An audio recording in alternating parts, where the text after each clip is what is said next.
My mother-in-law surprised me by saying, "I'm leaving with my son's new wife, so you'll take care of my husband from now on." It shocked me because it meant she was supporting her son's affair.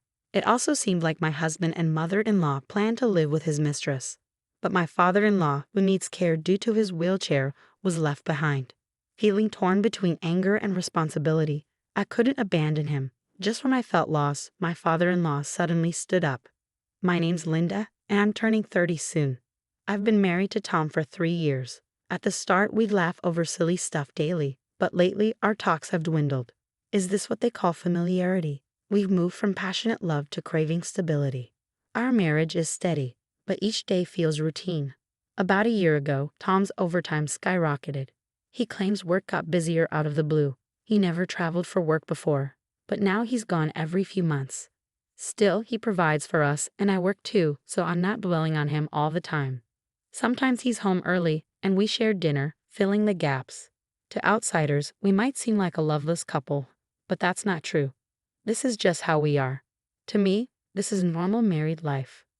One evening, I returned home from work to find my husband there, which was unusual since he never came back before 10 p.m. It was only 7 p.m. "Welcome home," he greeted me, making me wonder what was going on. "Tom, it's rare for you to be home this early. Did work finish early today?" I asked. He explained that his dad had an accident at work and was hospitalized, so he rushed home. I was shocked to hear about his father's accident. His car was hit by another running a red light, leaving him paralyzed in both legs and an arm. It was devastating news. My father-in-law, who loved outdoor activities like hiking and fishing, would now be confined to a wheelchair. He always treated me like his own daughter and offered help whenever needed. Seeing him in this condition was heartbreaking. My husband learned about his father's accident from his mother, since he works at a different company than his father. He seemed frustrated because he couldn't visit his dad right away. I was also deeply saddened by the news of my kind father-in-law's wheelchair-bound condition. But amidst the shock, my husband turned to me and said, "Linda, Mom needs a favor regarding Dad." "What does she need?" I asked. "She's asking if we can help take care of him together. Your mom's getting older. It might be tough for her alone, so she thinks we can assist together," he explained. "So we have to move in with your parents?" I questioned. "Yes, we do. There's enough space for us at their place. Is that okay?"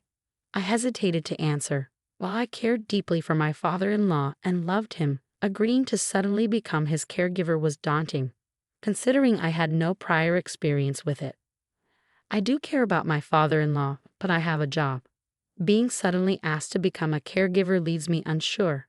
I rack my brain for alternatives, but nothing seems feasible. He senses my hesitation and grasps my hand, pleading, "Linda, I know it's tough and new, but if we rely solely on Mom, she might struggle too. It's going to be hard." "I work too," I respond. "I want you to quit your job, Linda, and focus on caring for Dad alongside Mom. I'll handle our expenses." "Quit my job?"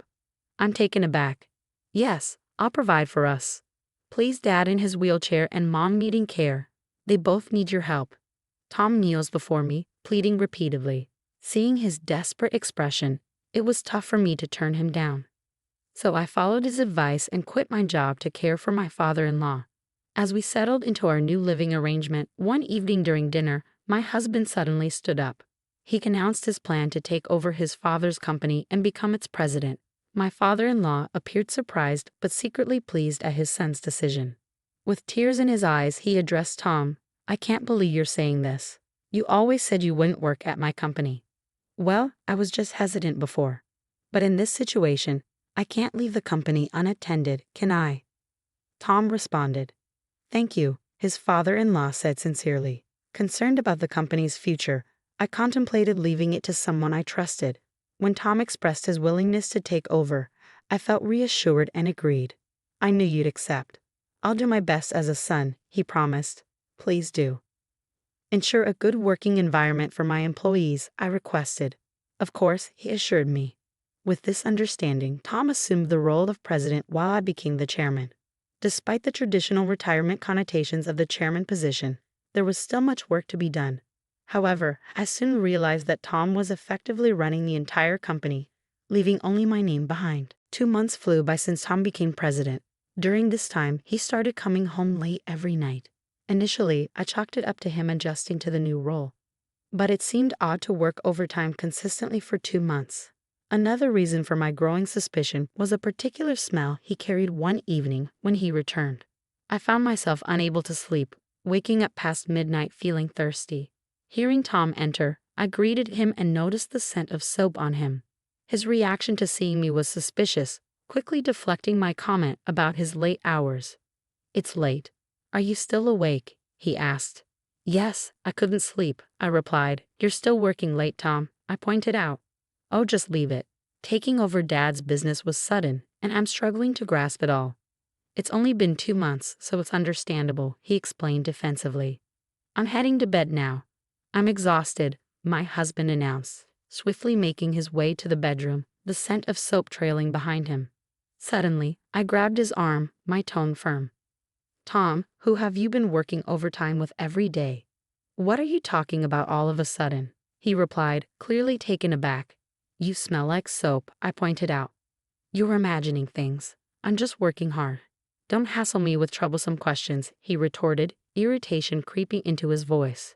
His defensive demeanor only heightened my unease. Tom noticed my persistence and sighed heavily. "I wish you'd stop. It's annoying to be interrogated as soon as I get home tired," he complained. "I didn't mean it like that. I was just curious," I explained. "Are you accusing me of cheating?" "I work hard every day so you can live comfortably," he shot back defensively. "I understand that, but if you have time for such suspicions, you could at least tidy up," I replied. "I don't have time for that," he snapped, stomping upstairs with deliberate noise. As my husband entered the bedroom, he turned away from me and buried himself in his smartphone. Despite my attempts to apologize, he completely ignored me. The following day, my mother-in-law, having been briefed by my husband about the previous night's events, approached me with a stern expression. "Linda, did you accuse Tom of cheating yesterday?" she demanded. "No, that's not true. I simply asked him who he was working overtime with," I clarified. "That's enough to cast doubt on him when Tom is working hard for your sake. Did you consider that?" she scolded. "Of course, I appreciate everything he does. I was just curious," I explained. "Your actions were out of line. What do you hope to achieve by making Tom uncomfortable?" "It's not how a wife should behave," she lectured, dumping all the housework on me before storming off. Despite her facade of sharing household chores, my mother-in-law doesn't hold me in high regard. In reality, I'm the one who handles all the housework and cares for my father-in-law during the day, while she conveniently finds reasons to be out until evening. My father-in-law, who spends most of his time in his room, remains unaware of my mother-in-law's frequent absences. He rarely ventures out except for occasional meetings with company representatives.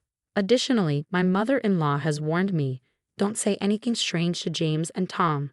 I felt the unfairness of her self-centeredness, but all I could do was silently attend to household chores and caregiving. However, what kept me going through such a mundane routine was largely my father-in-law's presence. Each time I assisted him, he expressed genuine remorse. "Linda, I'm sorry. I'm sure you dislike caring for an old man like me," he would say. "Don't worry about it. I consider you my real father. Helping you brings me joy," I reassured him. "I'm grateful that Tom married someone like you, Linda," he replied sincerely. "Despite all the trouble I've caused you with my care, you still speak so kindly to me." "I'm a lucky man, father-in-law," I expressed gratefully. "I'm also happy to have such a kind person as my father-in-law," I added. Despite the discomfort caused by my husband and mother-in-law's behavior on many days, I found the strength to carry on because of my father-in-law's appreciation for me. My nightly routine involved helping my father-in-law get ready for bed and turning off the lights.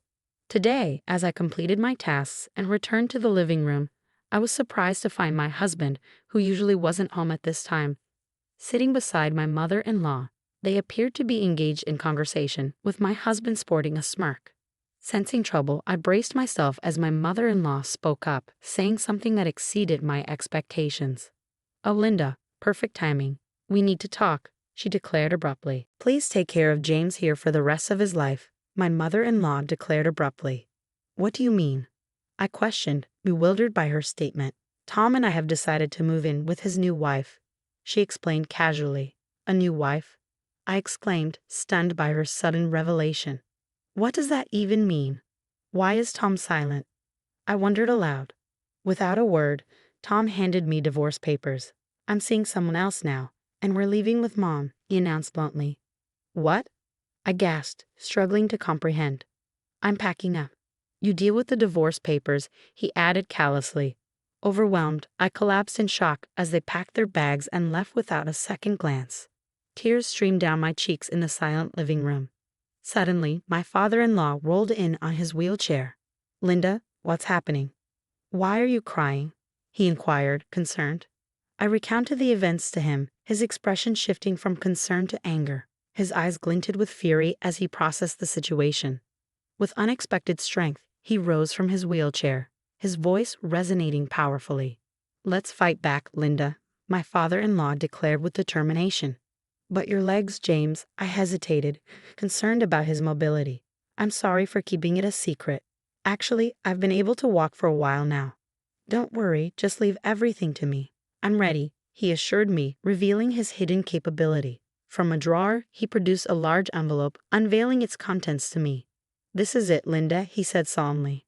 Inside were numerous pieces of evidence documenting my husband's infidelity, alongside shocking evidence of my mother-in-law's involvement in extramarital affairs. According to my father-in-law, suspicions arose when Tom consistently left work on time, despite returning home well after midnight each night. Perplexed by this behavior, he tasked trusted employees to monitor Tom's activities. Through further investigation, it was revealed that both Tom and my mother-in-law were unfaithful. Remarkably, my father-in-law had even uncovered evidence suggesting my mother-in-law's awareness of Tom's affair, including incriminating photographs of the trio together. My father-in-law revealed that he had recently obtained the evidence and debated when to inform me. I know it's not right to say this, but I'm glad I could tell you. What do you want to do, Linda? He inquired. I can't tolerate this any longer. I want to fight back, I asserted. Understood. Leave the rest to me, he assured me. Shortly after, my father-in-law swiftly dialed a number on his phone, contacting someone from the company. As a result, my husband was ousted from his position as president. Following my father-in-law's guidance, I initiated divorce proceedings, leveraging the evidence of infidelity to demand a fair division of property from Tom. About a week later, Tom visited my parents-in-law's house, visibly outraged. He addressed me and my father-in-law sternly. Hey, Dad, what's all this about? How does infidelity relate to being ousted as president? Shut up. You neglected my care and caused Linda suffering. You were not ready to be president.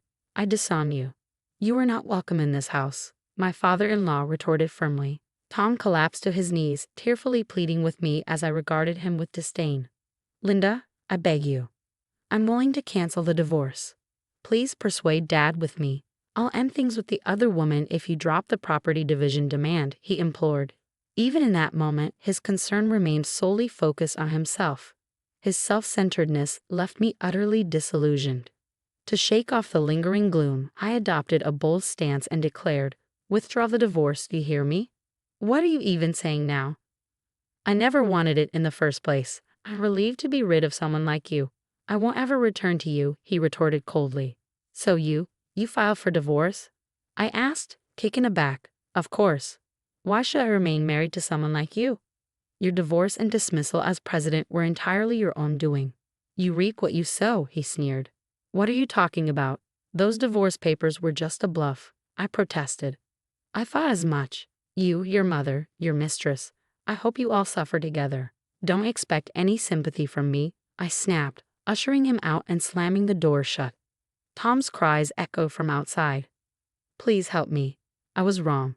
I don't want to lose you. Please forgive me, Linda. Dad, don't abandon me, he pleaded desperately. James and I remained silent, unmoved by his pleas. Upon learning of Tom's dismissal as president, his mistress wasted no time in evicting both him and his mother from their home. With no other options, they were compelled to reside in a budget motel for several days. Losing his job drained Tom and his mother's savings, leaving them struggling to make ends meet. They resorted to taking on day labor jobs, but their income was insufficient to cover even basic expenses. Unable to afford rent, they found themselves living hand-to-mouth and sinking into debt. Meanwhile, I continued caring for my father-in-law in his home even after the divorce. You're welcome to stay here as long as you need, he assured me. Grateful for his generosity, I opted to remain by his side. Recently, he started attending a senior daycare center, allowing me to work while he's away. Though challenges may arise in the future, I'm committed to doing everything in my power to support him.